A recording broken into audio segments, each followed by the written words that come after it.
जय माता दी। माता रानी की कृपा सदा आप और आपके परिवारजनों पर बनी रहे। आज सुनिए देवी भागवत पुराण की आगे की कथा, जिसमें जन्मेजय ने व्यास जी से कहा कि हे मुनिवर, भगवती जगदम्बा का प्रभाव जगत की शांति प्रदान करने वाला और परम आदरणीय है। मुझे अब इसका पता लगा है। हे मुनिवर, आपके मुखारविंद से निकली हुई इस सुधामयी कथा का रस करते करते मेरा मन नहीं आगता।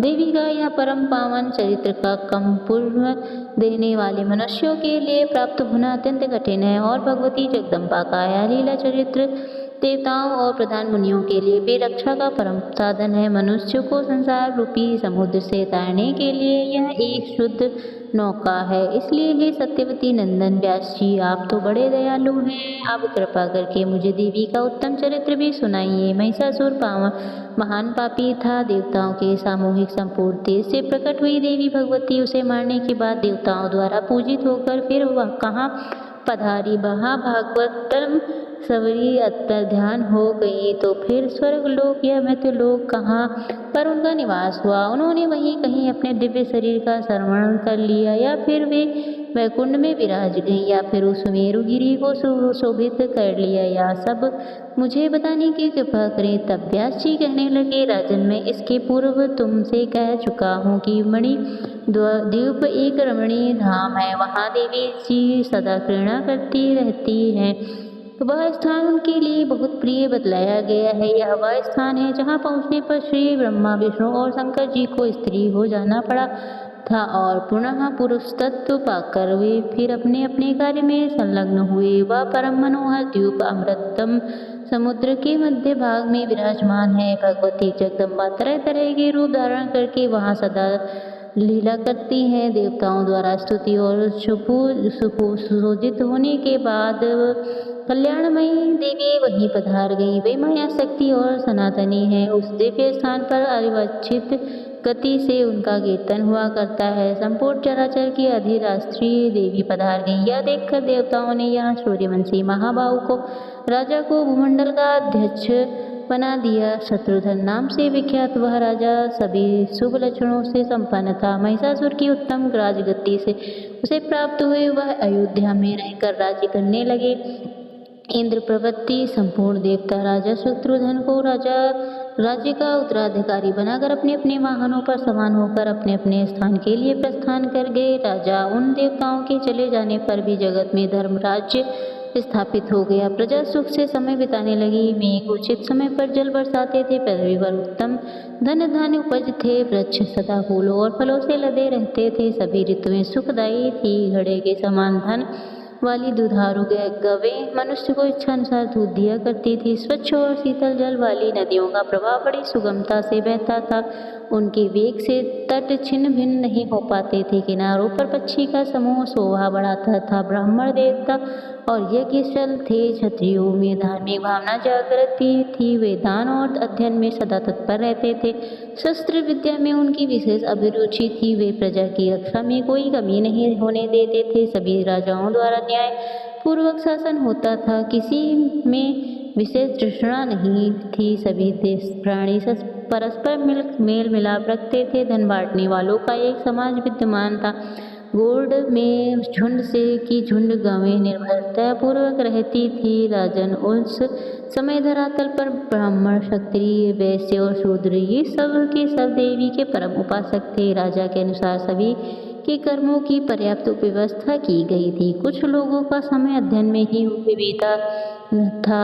महिषासुर के कारण उनके कार्यों में जो बाधा आ गई थी वह उसके मर जाने पर दूर हो गई। उस सबके हृदय की व्यथा शांत हो गई। ब्राह्मण वेद पढ़ने में लग्न हो गए। उनके व्रत, नियम और दान धर्म में अब कोई बाधा नहीं रही। क्षत्रिय गण प्रजा पालन और वैश्य गण व्यापार में लग गए। कुछ वैश्य यहाँ खेती व्यापार, गौपालन तथा शूद्र पर रुपया चलाने का व्यवसाय था। महिषासुर का वध हो जाने पर इस प्रकार समस्त जगत सुखी हो गया। प्रजा वर्ग में किसी प्रकार का कोई अशांति नहीं रही। जब मनुष्य बड़ी तत्परता के साथ भगवती चंडिका के चरण कमलों की सेवा में परायण रहने लगे। व्यास जी आगे कहते हैं, राजन सुनो, देवी का उत्तम चरित्र भी कहता हूँ। यह कथा सभी प्राणियों को सुख देने वाली है तथा सभी पापों को नष्ट करने वाली है। शुंभ निशुंभ यह दो भाई बड़े बलवान राक्षस थे। किसी भी पुरुष के समान इन शूरवीरों की मृत्यु संभव ही नहीं थी। इनके पास बहुत से सैनिक थे। देवताओं को सदा सुखी बनाए रखना इनका मुख्य उद्देश्य था। यह बड़े दुराचारी और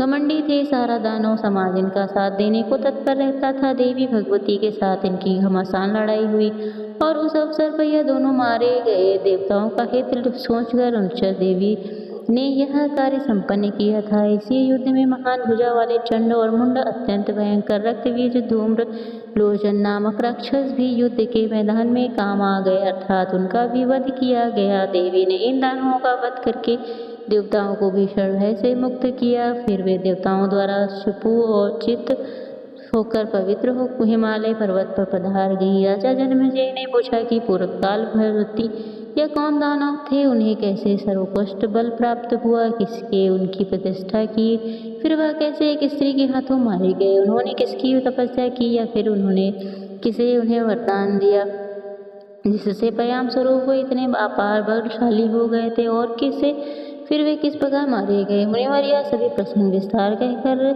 कहने की कृपा कीजिए। तब व्यास जी कहने लगे, राजन सुनो, देवी के चरित्र में संबंध रखने वाली यह कथा बड़ी अद्भुत और विलक्षण है। इसके सुनने से ही सभी पाप नष्ट हो जाते हैं। यह मंगलमय कथा धर्म अधर्म काम मोक्ष सभी फलों को देने वाली है। प्राचीन समय की बात है। शुंभ निशुंभ नाम से विख्यात दानव पाताल में भूमंडल पर आए थे। वे दोनों सगे भाई थे।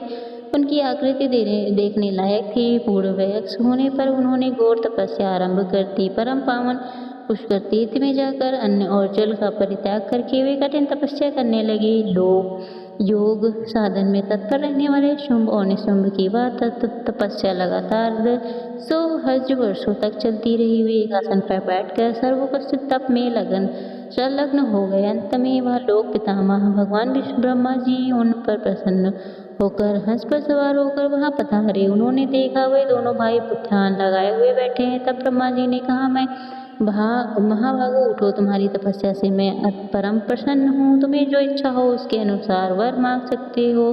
मैं उस वर को देने के लिए तैयार हूँ। तुम्हारे तप का प्रभाव देखकर तुम्हारी इच्छा पूर्ण करने से विचार से ही मेरा यहाँ आगमन हुआ है। व्यास जी कहते हैं, श्री ब्रह्मा जी की ऐसी बात सुनकर शुंभ निशुंभ का ध्यान टूट गया। सजग हो गए।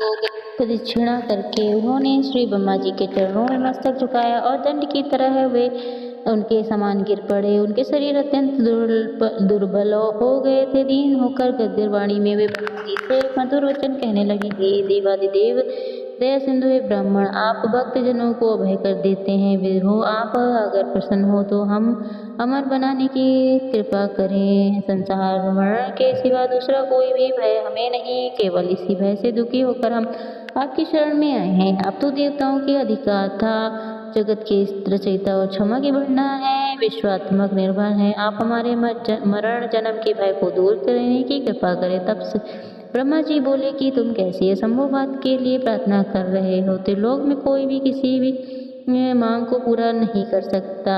यह तो सर्वथा है, देह है। जन्म लेने वाले मनुष्य की मृत्यु और उत्पत्ति यह बिल्कुल निश्चित है। जगत नियंता प्रभु ने सदा से ही जगत में यह मर्यादा स्थापित कर रखी है। सभी प्राणी सर्वथा मनशील हैं, इसमें संशय नहीं किया जा सकता। इसलिए तुम कोई दूसरा वर मांगो, उसे अवश्य पूरा कर सकता हूँ। व्यास जी कहते हैं, ब्रह्मा जी के वचन सुनकर शुंभ निशुंभ कुछ क्षण विचार में पड़ रहे। कुछ समय सोचने के बाद सामने खड़े होकर नम्रता पूर्वक बोले कि कृपा सिंधु, वे देवता मनुष्य मृग और पक्षी किसी भी पुरुष के द्वारा हमारा मरण न हो, हमें यही वरदान दीजिए। इस वरदान को पूर्ण करने की कृपा कीजिए।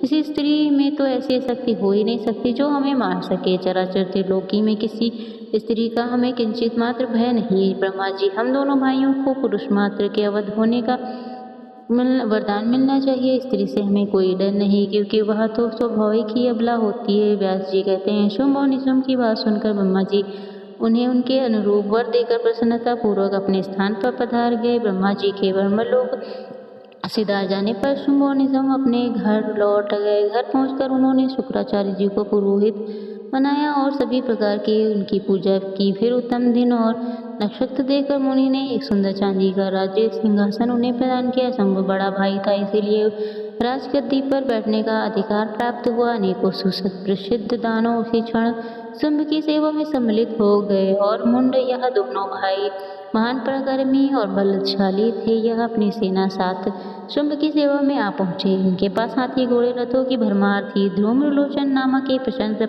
प्रतापी दैत्य या शुभ को दानवी गद्दी पर बैठने का अधिकार प्राप्त हुआ। यह सुनकर वह भी सेना सहित आ पहुंचा। इस प्रकार शूरवीर रक्तबीज भी वहां प्रधान के प्रभाव से उसे असीम बल प्राप्त था। उसके पास 2 अक्षरहित सेना भी थी। राजन उसके विशेष बलवान होने का कारण यह भी था, युद्ध के मैदान में लड़ते समय अस्त्र शस्त्र से घायल उसके शरीर से रक्त की जितनी बूंदें भूमि पर गिरती थी, उतने ही अनेकों तदाका यानी उसी की तरह पुरुष उत्पन्न हो जाते थे। उन क्रूर दानवों की भुजाएं शस्त्र अस्त्र से सुशोभित रहती थी। रक्त विद्युत से उत्पन्न वे दानव आकार रूप में पराक्रम में बिल्कुल एक से होते थे। वे सभी तुरंत युद्ध में सम्मिलित हो जाते थे, इसलिए रक्तबीज युद्ध में महान पराक्रमी और अजय वीर समझा जाता था। इसके बाद शत्रु पक्ष की सेना को कुचल डालने वाले निशुंभ ने अपनी सेना सजाकर देवराज इंद्र को परास्त करने के लिए स्वर्ग पर चढ़ा दी। चारों ओर धूम कर उसने लोक परलोक। देवराज इंद्र ने उसकी छाती में वज्र से चोट पहुंचाई। भीषण वज्रघात से आहत होकर निशुंभ भूमि पर गिर गया। उसे मूर्छा आ गई। उसकी ऐसी स्थिति देखकर सैनिक भाग गए। उसका छोटा भाई निशुंभ मूर्छित होकर पड़ा हुआ है। यह सुनकर शंभु सेना का संहार करने की शक्ति रखने वाला शुंभ वहां पर आया और बाणों से सभी देवताओं को घायल करने लगा। जय माता दी। आज के अध्याय में बस इतना ही। इसके आगे की कथा आप सभी अगले अध्याय में जरूर सुनिएगा। धन्यवाद।